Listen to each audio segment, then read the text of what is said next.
za preprečevanje nalezljivih bolezni je za pripravljenost na prihodnje pandemije oziroma epidemije oziroma krize in obvladovanje teh in za izboljšanje javnega zdravja ključno zaupanje javnosti v cepiva in v cepljenje.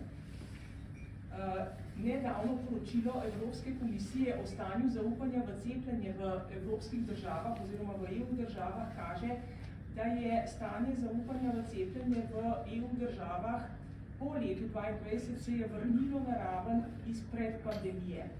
Medtem ko je v Sloveniji se pa to stanje nekako poslabšalo oziroma zmanjšalo pod to raven, ki je bila pred pandemijo.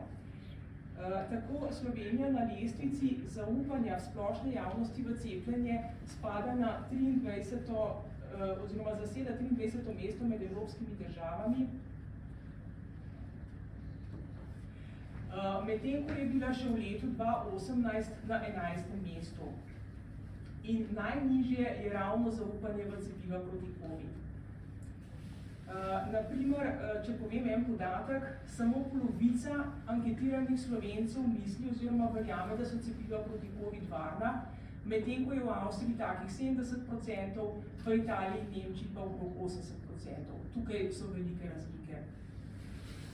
Seveda se to potem odraža na precepljenosti, predvsem precepljenosti odraslih.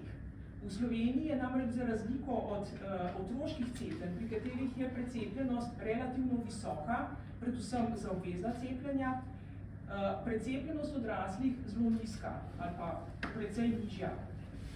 Tukaj ne govorim samo o cepljenju proti COVID-19, kjer je precepljenost celotne populacije, pa tudi starejših znatno nižja od povprečja držav Evropske unije. Govorim tudi o cepljenju proti gripi, proti klopnemu meningoencefalitisu, proti pnevmokoknim okužbam, proti recimo to se pravi oslovskemu kašlju pri nosečnicah. To se pravi o vseh cepljenjih, ki jih krije obvezno zdravstveno zavarovanje ali pa proračun za določene skupine prebivalstva, precepljenost pa je kljub vsemu zelo nizka. Zdaj, govorili smo tudi o povečevanju zaupanja. K temu povečevanju zaupanja bo morda prispeval ta okrepljen mandat ECDC-ja in se pravi Evropskega centra za obvladovanje in preprečevanje bolezni in pa Evropske agencije za zdravila, EME, ki bo na področju cepljenja omogočila delovanje tako imenovane platforme za spremljanje cepiv, Vaccine Monitoring Platform. Skratka, preko te platforme bosta ti dve agenciji lahko izvajali neodvisne študije o učinkovitosti in varnosti cepiv. In tako bodo na ravni EU in na nacionalni ravni na voljo informacije o tem, kako cepiva delujejo v resničnem življenju. To bo seveda pomoč pri pripravi oziroma pri sprejemanju odločitev o programih cepljenja in tudi priporočil za cepljenje, kar je bistveno za izgradnjo in ohranjanje zaupanja v cepljenje in cepiva. Zdaj v svetovalni odbor te platforme smo vključeni tudi strokovnjaki z področja cepljenja iz vseh držav članic, ki bomo s svojimi izkušnjami lahko prispevali pri izvedbi takih neodvisnih študij.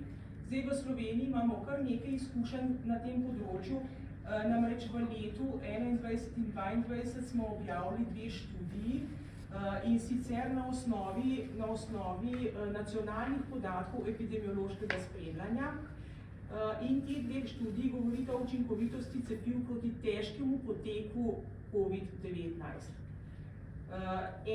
Ena ta študija je bila narejena v oktobru 2021, to se pravi pokriva obdobje delta prevalence, druga je bila narejena v obdobju februar-marc 2022 in pokriva obdobje omikron prevalence. In rezultati obeh študij pravzaprav kažejo zelo visoko učinkovitost mRNA cepiv proti težkemu poteku COVID-19. Tako da smiselno bi bilo v prihodnosti ponavljati take študije v določenih intervalih, posebej ob pojavu morebitnih novih različic SARS-CoV-2. Zdaj pred nami ostane seveda ta izziv, kako povečati zaupanje in pri tem nekako računamo na podporo ECDC-ja.